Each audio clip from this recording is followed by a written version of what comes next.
салом бинандагони азиз, соат ба вақти шаҳри Прага расода ҳаст. ҳоло фурсати эълони сархати мавзӯъҳои барномаи хабари имрӯз фаро расид.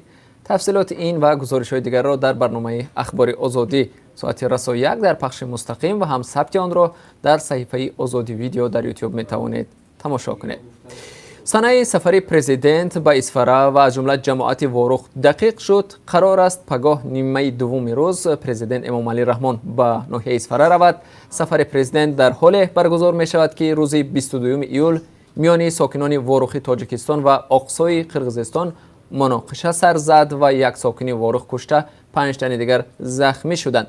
қарор аст дар ин сафар дидори президент Эмомалӣ Раҳмон бо ҳамтои қирғизаш Сооронбой Ҷеймбеков доир шавад. президентҳо дар куҷо вомехӯранд ва оё мулоқоти онҳо бо сокинон ҳам сурат мегирад ва ё не? Мунтазир бошед, дар барномаи ахбор бароятон гузориш хоҳем дод. мақомҳои тоҷик мегӯянд умедворанд ки то охири соли ҷорӣ масъалаи авфи муҳоҷирони кории тоҷик бо Русия ҳал мешавад. як мақоми вазорати меҳнат имрӯз дар душанбе ба хабарнигорон гуфт музокирот миёни намояндаи ниҳод ва раёсати муҳоҷирати вазорати кории дохилаи Русия дар ин бобат идома дорад ва интизор меравад то анҷоми сол масъалаи авфи муҳоҷирон ҳал шавад. ҳоло ҳамкорони мо машғули муайян кардани ҷузъиёти ин мавзӯъ ҳастанд. барномаи ахбори озодиро тамошо кунед ва аз забони шахсони масъул бишнавед ки дар бораи авфи муҳоҷирон чӣ мегӯянд. дар идомаи барнома дар бораи ташаббуси деҳаи обод суҳбат мекунем ки бар пояи он дар Ӯзбекистон садҳо деҳа навсозӣ хоҳанд шуд, вале ин навсозӣ дар навбати аввал аз ҳисоби вайрон кардани бинову хонаҳои кӯҳна иҷро мешавад. тахриби биноҳои кӯҳна ки ба нақшаи нав шомил нестанд гоҳҳо боиси баҳсу кашмакаш ва ҷанҷолҳои оташин мешавад.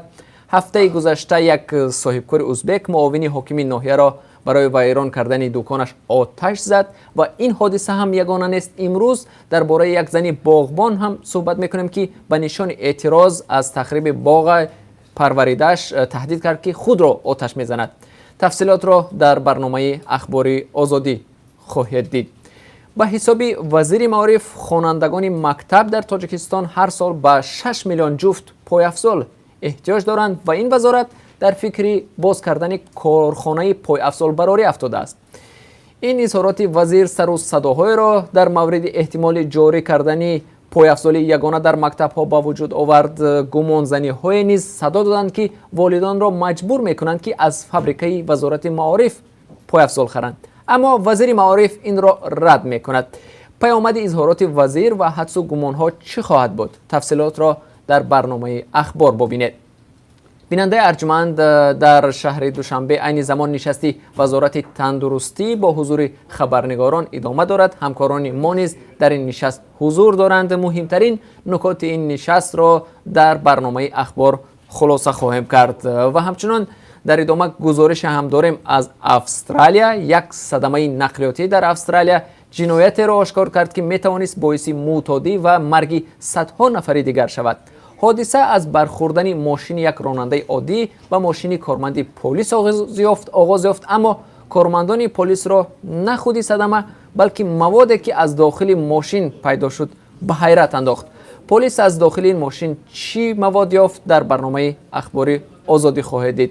бинандаи арҷманд мо ҳар лаҳза хабару ҳодисаҳои Тоҷикистону ҷаҳонро пайгирӣ мекунем ва агар дар ин фосилаи вақт ҳодиса ва ё навгониҳои тозае рӯй доданд ҳатман шуморо дар барномаи ахбор бо он ошно месозем. то камтар аз 3 соати дигар моро дар пахши зинда дар саҳифаи озодӣ видео дар YouTube ва саҳифаи радиои озодӣ дар Facebook ва одноклассники ҳамроҳӣ кунед.